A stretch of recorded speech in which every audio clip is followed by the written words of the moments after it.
7:15 here on this Monday morning. Joining us now, we've got Pambili Sinxoto, a development strategist who will talk to us about the difficulties many cities face with urban renewal projects. All of this comes after last week's violent riots in the Johannesburg CBD when police tried to raid illegal traders and confiscate illegal goods.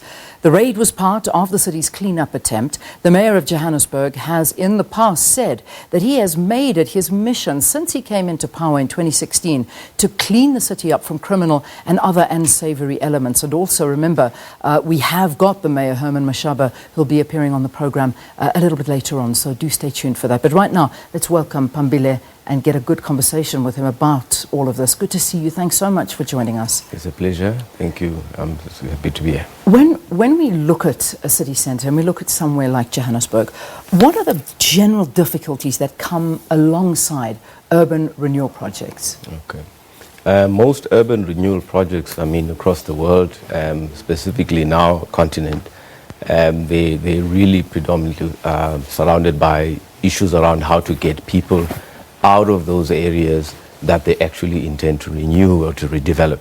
Often those are places that are owned by different stakeholders, and in this case, and specifically in South Africa, we're dealing with a situation where there's tenancy that is suspect, and we don't have confirmed answers as to whether or not those people are residents of our country, are they illegal immigrants, whatever the case might be. The situation is that we're dealing with a dire state of people who are poor, who are disenfranchised, and they are facing difficult consequences around what does this mean for us in terms of this grand plan of an urban renewal promise. So let's take what's happening in the city centre of Johannesburg, the CBD, and what the mayor has been trying to do, this urban renewal plan. Do you think that the city is moving in the right direction? Well, for one, it is a good idea and a good strategy, because we cannot leave certain parts, or at least major parts of our city, underdeveloped and dilapidated in the state that they are. So one thing for sure is that we have to do something about the state of our city, and certain sections. We're kind of like claiming back certain parts of our city, and it has been left quite in that state for quite some time. Yeah. And there's not much has been reinvested and injected into. And I think it's a good strategy to look into in terms of what they're trying to achieve. The obvious one is, how do you get to do that, and how do you do it in such a way that it has the necessary impact, or the right impact that you wanna affect. Yeah, and I like what you've said, because this is something that a lot of people are speaking to. Is it too late? Because there is so much to clean up. There really is, and nobody can deny that. When we talk about how it has just deteriorated, urban renewal now, too late? Yeah, well, it's never too late. Actually, this is a good time to do something about it. This should have been done quite early. If you look at different problems that face the city, one is we're dealing with porous borders, and where do those people go? If we're dealing with, the kind of migration that we see in the city, we're dealing with people coming from rural areas, coming to look for work. So all of those people, they're coming here looking for something.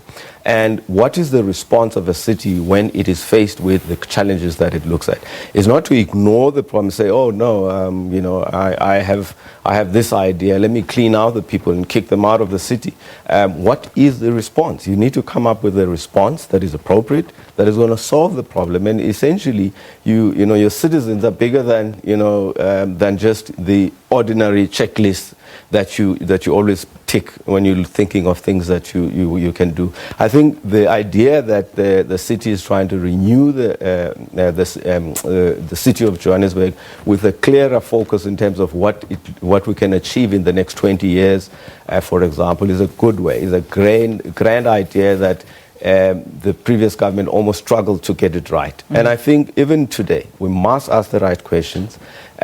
We must think about how to do this and how to achieve it better. Yeah. And I think it's a start, and there will be a little bit of shake-up, but I don't think we must look at people as something like we need to clean up. We need to think very carefully about what is the appropriate response concerning the issues that we're faced with and the challenges that are at hand. We haven't spoken, we've been sort of talking a lot, but we haven't spoken to the issue of foreigners that are residing there, that are living there. And I know that you speak to porous borders, and obviously, you know, they would go to a certain area, and it appears that this is the certain area. The reality of the situation is that, according to reports and to the police, that a lot of the attacks happened by foreigners there, and these scenes were horrific once we sort of got wind of them. How is it possible, and how can you actually even think of excluding foreigners from living in the CBD and being a part of this urban renewal? Well, that's a good question. In fact, one, we hear the reports. You know, we hear the reports saying that it's foreigners and so forth. But actually, have we really established whether they're indeed foreigners, and to what extent are we dealing with citizens in this discourse? So for me, it's a combination of things, and one, it's around city intelligence, the intelligence that cities should have, the intelligence that the police should have, and the strategies around dealing with those problems, irrespective of whether they are foreigners or citizens. We need to have a very responsive way that is going to solve the problem actually once off, or should I say intelligently, without having to cause the commotion and the ruckus that we're seeing on the street. You can see clearly something has gone wrong. Yeah. Something has gone far west than what was intended. So we need to marry these two, one from a strategy point of view, and two, how do you implement these good ideas and make sure that we find synergies in the way that we conduct them. Yeah, just finally, before I let you go, it certainly isn't all doom and gloom within the renewal project. I mean, there are areas that have changed, and they're absolutely incredible. I mean, I'll just bring up Maboneng precinct as an example, and that really has it's turned around. It is a fabulous place. It's an amazing melting pot where one can honestly call that a major success story when you come to urban renewal projects. Can we see other examples of that happening? Most definitely. I think there's great opportunity in that we could replicate that kind of move even better. We can do more than that. But you know, in the plight of what we're trying to achieve, let us not think that the problems will go away. We want a typical Maboneng, which is unique in the setting of a city of Joburg, environment like ours. But in other countries, they've had to deal with these similar problems. It's not the first time that we have urban renewal projects of this nature. Great cities around the world have had to deal with the same. So I think it's just something that we just continue to think and apply our minds in terms of how we actually activate or strategize in terms of how to solve these problems.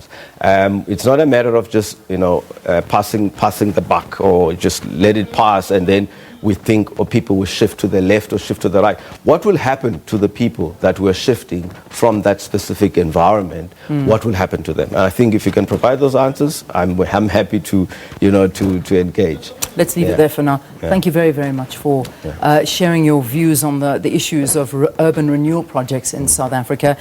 Talking to us was Pambili Sinxoto, a development strategist from Center Group Technologies. It was a great hearing from him. We're going to take a break. When we return...